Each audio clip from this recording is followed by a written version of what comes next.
یا اللہ یا اللہ۔ بسم اللہ الرحمن الرحیم۔ آج رمضان المبارک کا 14واں روزہ ہے اور قرآن مجید فرقان حمید کے 14 سپارے کا مختصر تفسیر۔ قرآن مجید کے اس سپارے کے اندر 2 صورتیں ہیں، نمبر 1 سورۃ حجر اور دوسرے نمبر پر سورۃ نحل ہے۔ سورۃ حجر کے اندر اللہ رب العزت نے نکات کو بیان فرمایا ہے۔ ان میں سے سب سے پہلا نقطہ یہ ہے کہ کافر جو ہے وہ قیامت کے دن جب مسلمانوں کو دیکھیں گے اس وقت تمنا کر رہے ہوں گے کاش اگر ہم بھی ایمان لے آتے، اگر ہم بھی کلمہ پڑھتے تو آج ہم بھی مسلمانوں کے ساتھ جنت میں جا رہے ہوتے۔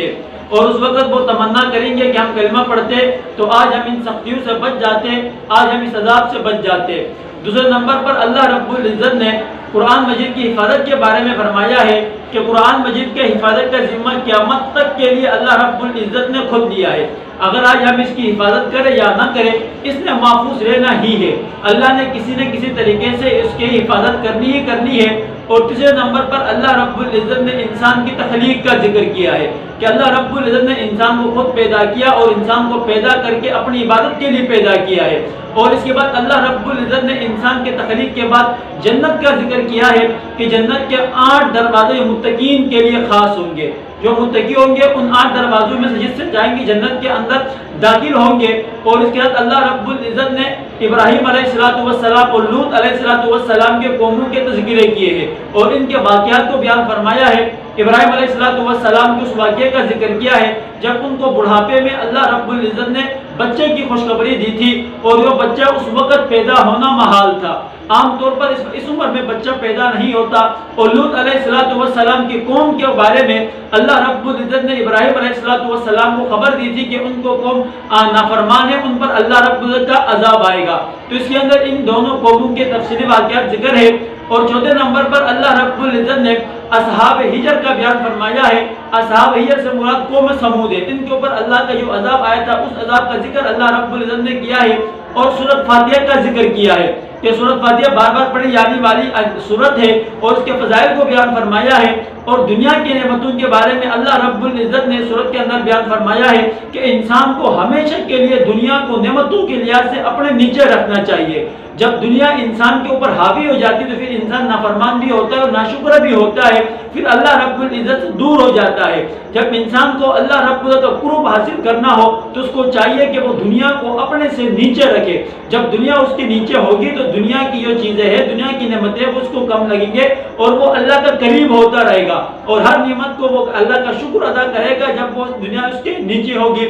اور دل کے گٹھن کا علاج کے بارے میں اللہ نے فرمایا ہے، دل کے اندر جو وسوسے آتے ہیں، دل پریشان ہوتا ہے، تو اس وقت انسان کو کیا کرنا چاہیے؟ تو اللہ پاک نے اس صورت کے اندر بیان فرمایا کہ انسان کو اس وقت نماز کا اہتمام کرنا چاہیے اور تسبیح کرنی چاہیے، یعنی ذکر و اذکار کرنا چاہیے۔ جب انسان نمازوں کا اہتمام کرے گا، ذکر و اذکار کرے گا تو اس کے دل کی جو گٹھن ہے وہ دور ہو جائے گی اور اس کی پریشانیاں وہ خود بخود دور ہو جائیں گے۔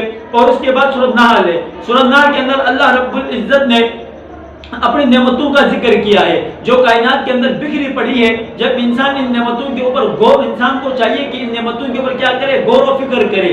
اور اس کے بعد توحید کا ذکر ہے کہ اللہ رب العزت نے زمین کو فرش بنایا اور آسمان کو چھت بنایا، انسان کو نطفے سے اللہ رب العزت نے پیدا کیا اور انسان کو چاہیے کہ اس کائنات کے اندر اللہ کے علاوہ کسی اور کو نہ پکارے، صرف اللہ رب العزت کو پکارے۔ اور اللہ نے یہ بھی بیان فرمایا ہے کہ یہ لوگ دنیا کے اندر اللہ رب العزت کے علاوہ کسی اور کو پکارتے ہیں، کسی اور سے مدد طلب کرتے ہیں، کسی اور کو معبود مانتے ہیں، تو قیامت کے دن اللہ رب العزت ان سے کہے گا کہ لے آؤ تم اپنے ان معبودوں کو جو تم ان کو میرے شریک ٹھہراتے تھے اور ان کو شریک ٹھہرانے کے لیے تم اہل حق کے ساتھ جھگڑا کرتے تھے، وہ لے کر آؤ، وہ کہاں ہے؟ اور جب وہ نہیں پیش کریں گے تو اللہ رب العزت ان کو ہمیشہ کے لیے کیا کریں گے، جہنم کے اندر ڈال دیں گے۔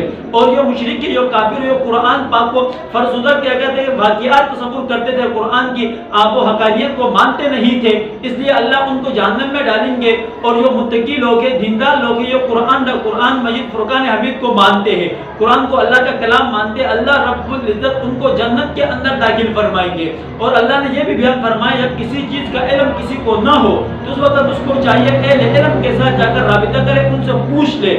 اللہ رب العزت کے نبی نے قرآن پر عمل کر کے ہمیں دکھلا دیا کہ قرآن پاک پر عمل کیسے کیا جاتا ہے، اور ہمیں جب قرآن پاک پر عمل کرنا ہو تو آپ صلی اللہ علیہ وسلم کی زندگی کے مطابق عمل کرنا چاہیے، اور آپ صلی اللہ علیہ وسلم کی زندگی کا مطالعہ کیے بغیر ہم قرآن پاک پر عمل نہیں کر سکتے ہیں۔ اور قریش مکہ کا ذکر ہے کہ قریش مکہ جو ہے انہوں نے آپ صلی اللہ علیہ وسلم کو طرح طرح کی تکلیفیں دی، اور انہوں نے اللہ رب العزت کے لیے فرشتوں کو کہا یہ اللہ کی بیٹیاں ہے، اور اپنے لیے انہوں نے بیٹے پسند فرمائے۔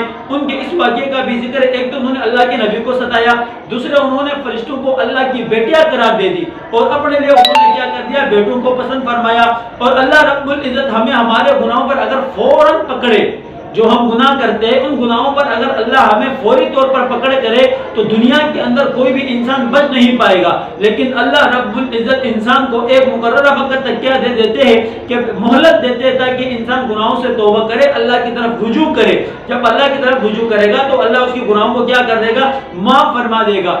اللہ رب العزت نے اس سپارے کے اندر ابراہیم علیہ السلام کی تاریخ بیان کی ہے کہ وہ زندگی پر اللہ رب العزت کی خالص توحید پر جمے رہے، اور حضور صلی اللہ علیہ وسلم کو ان کی ملت پر عمل کرنے کی، ان کی اتباع کرنے کی اللہ رب نے حکم دیا، اور آپ صلی اللہ علیہ وسلم کو صبر اور تقوی اور احسان کا حکم دیا۔ یعنی انسان کو ہر وقت صبر کرنا چاہیے اور احسان مند رہنا چاہیے اور احسان کرنا چاہیے اور تقوی کے ساتھ کام لینا چاہیے۔ جب ہم ان باتوں پر عمل کریں گے تو ہماری زندگی سنور جائے گی، اور اللہ رب ہم سے کیا ہوں گے، راضی ہو جائے گی۔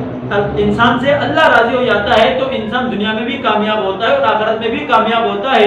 تو اللہ رب العزت ہمیں صبر کے ساتھ، تقوی کے ساتھ اور احسان سے کام کرنے کی توفیق عطا فرمائے۔